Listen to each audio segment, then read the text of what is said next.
New Zealand's new Prime Minister says he will continue to champion a major Asia-Pacific trade deal.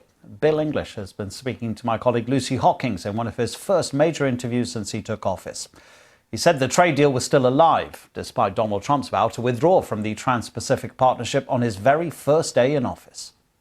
For a small open economy, trade's our lifeblood, and despite some of the politics around trade, we're firm advocates of being an open economy, getting more free trade deals. That's what lifts incomes on both ends of the deals.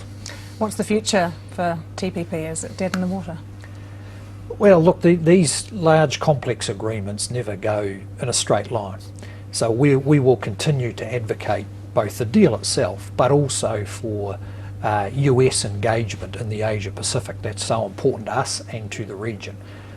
So in time we'll see how the US policy position works out, but we remain optimistic that in the Asia Pacific we'd be better off with the deal, better off with US engagement. But can you have a deal without the US? Because Donald Trump has signalled that the US won't be signatories now. I think that's yet to be seen. For many of the signatories to it, the US was the prize. For us there was also Japan as another large economy.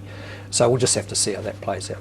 What do you think of Donald Trump's leadership style, what you've seen from him so far?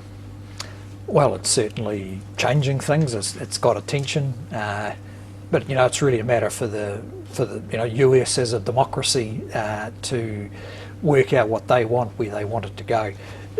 We've had long-standing relationship and friendship with the US, and we believe they'll continue to be a powerful economy, a big influence in our region, and we'll work with them. What about this relationship, though, that he seems to be building up with China? It has been quite antagonistic. I think from our point of view, having a good relationship with both of them, but certainly historically a closer relationship with the US, we've always anticipated that as China emerged as a large and strong economy, that there's bound to be pressures of some sort.